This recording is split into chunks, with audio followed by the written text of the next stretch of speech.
Hi there, Christy Kelly, your occupational therapist. Just wanted to shoot you something for Aiden this week. Let's see. Items to have on hand this week are a balloon, just a simple balloon, nothing fancy about it. I wanted to go ahead and actually do his clothespin. Sorry, went blank there. Do his clothespin activity again. It's just so good for his strengthening of his little muscles in his hands, and also for just recognizing and sequencing his name. So I kind of want to probably keep this one on hand for most of the weeks to come. We'll probably maybe start off with something like this. But anyways, that's one of the first things. So if you still have that, you still have those clothespins, it looks like you did an awesome job on that. So let's go ahead and still do that one. The balloon. And then also this week, you need a pan, or, well, you will be able to do it on like a counter if you prefer, but I'll show you what we'll do with the pan and masking tape. And then either a washable marker or a dry erase marker. If you don't have one of those, I'm assuming you do, but if you don't, a pencil is fine. Chalk, crayon would probably even work. Something that's going to be able to mark on the tape. I just wanted to make sure it was washable, so we didn't get anything on either your pan or your counter or whatever. You'll see what we're doing with that, and then you'll understand. So if you can start off again, like I said, with the clothespins, sequencing his name, that's great. And then with the balloon today, what we're going to do is just play kind of a game of keep up. We're going to just tap it very gently.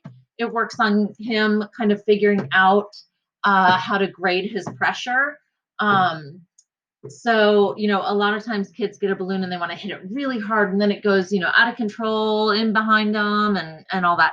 So if he can just tap it little, keep it under control, and see how many taps he can keep it up and not let it hit the ground.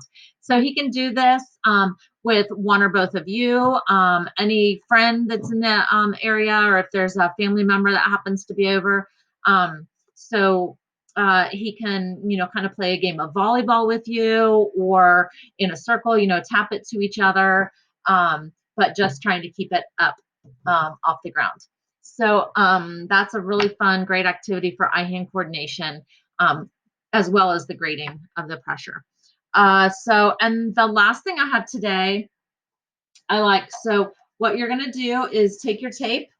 And again, like I said, you can do this on your countertop. Obviously, if you do it on your countertop, maybe you'll want to do the crayons or chalk or something, just in case he goes off of the tape. Because basically what it's going to be is, I just want you to cover a large area or pan with various pre-writing lines with the tape. So straight lines, vertical, horizontal. I have a couple diagonals. I did A for his name. We did a square. I have a zigzag down here. So it can be any number of different, lines, shapes, letters, and they can be placed.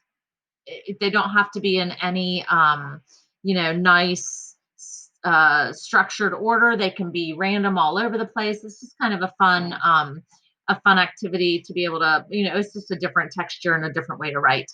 Now, you can lay this down flat. Obviously, if you're doing it on your counter, it's going to be flat, and that's perfectly fine. If you're doing it on a pan, you may want to raise it up a little bit and have it on a vertical surface. The other place that you could do it would be, I don't know if you have a glass door in your entryway, or even a shower glass door. Sometimes that works as well. So some other kind of crazy ways to do it, but those actually are really nice ways to do it, on a window, things like that, so you can cover some tape.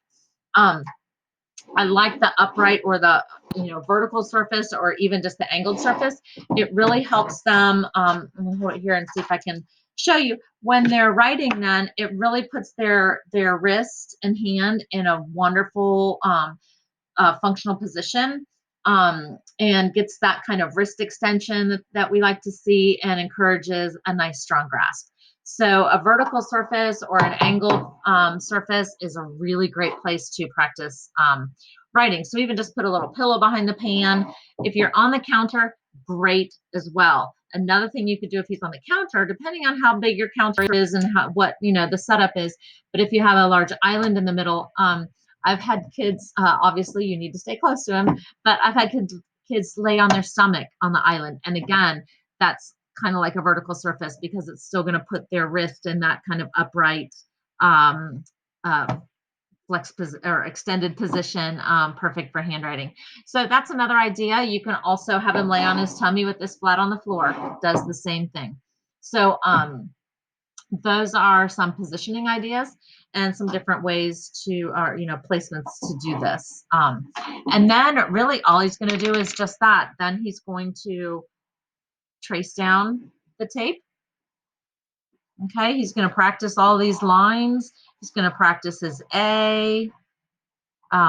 He's going to practice the diagonals, shapes. So he's going to trace on the tape then, and really encourage just one line, not kind of that going back over and almost coloring it in or retracing. We just want one line, practicing one line. And then after he does all that, here comes my little fine motor pinch practice and strengthening. He gets to peel the tape off, so you don't have to clean up. He does. But to peel the tape back up then and then pull it up does great fine motor work. And the tape typically gives a little resistance as well. Now, I have it on a, what's that, kind of the stick proof or whatever pan, so it pulls up a little bit easy. But depending on if it's your counter or whatever, you can a lot of times get some nice resistance from a pan or for the counter. So those are our activities today. The balloon, always practicing sequencing his name, and then if you want to, you can do his. I put the A on here, but if you want to do his entire name and tape, that's great too. It's great practice to get that tracing. Try to kind of keep an eye on how he traces it, so it's sort of in the proper way, instead of like if he's coming up from the bottom or things like that. You want him to trace the proper formations of the letters as well. So kind of keep an eye on that as well. So have fun with that. Let me know how it goes. And I hope to see you in person soon.